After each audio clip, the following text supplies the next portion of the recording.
आज मकर संक्रांति है और आज के दिन धर्मनगरी कुरुक्षेत्र के ब्रह्म सरोवर में स्नान को पवित्र माना जाता है। मकर संक्रांति पर लोग यहाँ स्नान और दान करने आते हैं। खासकर 48 कोस कुरुक्षेत्र के अंतर्गत कुरुक्षेत्र, कैथल, करनाल, जींद और पानीपत के श्रद्धालु पहुँचते हैं। लेकिन इस साल ऐतिहासिक ब्रह्म सरोवर पर मकर संक्रांति की रौनक फीकी रही। आस्था पर कोरोना का साया भारी पड़ गया। ब्रह्म सरोवर पर ना तो सूर्य देव के दर्शन हुए, जबकि यहाँ आस्था की डुबकी लगाने इक्का दुक्का श्रद्धालु ही पहुँचे। वहीं ब्रह्म सरोवर के तीर्थ पुरोहित ने मकर संक्रांति की मान्यता की जानकारी देते हुए बताया कि इस दिन भीष्म पितामह ने अपनी इच्छा से अपने प्राणों का त्याग किया था और इस दिन को ऐतिहासिक पौराणिक रूप से काफी सौभाग्य, सुख, समृद्धि देने वाला दिन माना जाता है।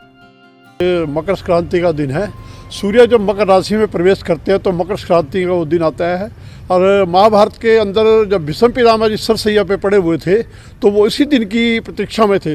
जब दक्षिण से उत्तरायण सूर्यदेव होते हैं तो मकर संक्रांति के दिन के उपलक्ष्य में उन्होंने अपने प्राण त्यागे थे कि एक पुण्य तिथि, पुण्य दिन होता है, तो इस दिन लोग तीर्थों पे जाते हैं, दान पुण्य स्नान करते हैं। तो आज जैसे कि चावल खिचड़ी का दान का बड़ा भारी महत्व होता है, लोग कंबल वगैरह भी, गर्म वस्त्र वगैरह भी दान करते हैं। तो स्नान दान का बड़ा भारी महत्व है। आज मकर संक्रांति है। ब्रह्म सरोवर में स्नान का खास महत्व माना जाता है। वहीं दिल्ली से कुछ श्रद्धालु ब्रह्म सरोवर में आस्था की डुबकी लगाने पहुंचे। दिल्ली से कुरुक्षेत्र के पावन सरोवर में स्नान करने के लिए, ब्रह्म सरोवर में स्नान करने के लिए आए हैं और सुबह सुबह स्नान करके और दान करके मन को बहुत संतुष्टि मिली, बहुत शांति मिली।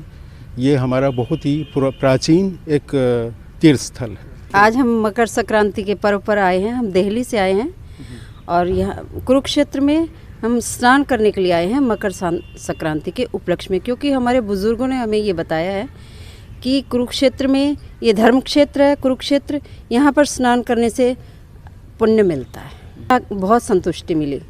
हम सुबह सुबह स्नान करके लोगों को दान दक्षिणा दे करके फिर हम यहाँ स्नान करने के लिए। जय कुरुक्षेत्र, जय धर्म क्षेत्र। हरियाणा में इस दिन को रूठों व बड़े बुजुर्गों को मनाने और उनका आशीर्वाद पाने के दिन के रूप में मनाया जाता है। हरियाणा के सरोवरों में पवित्र स्नान कर पिंडदान भी किया जाता है और ब्रह्म सरोवर कुरुक्षेत्र के प्रमुख तीर्थों में से एक है। इसे सृष्टि का आदि तीर्थ माना जाता है। लेकिन इस साल यहाँ कोरोना का खासा असर देखने को मिला। कोरोना के बढ़ते मामलों के चलते इस साल यहाँ कम ही श्रद्धालु पहुँचे। पंजाब केसरी टीवी के लिए कुरुक्षेत्र से अशोक यादव की रिपोर्ट।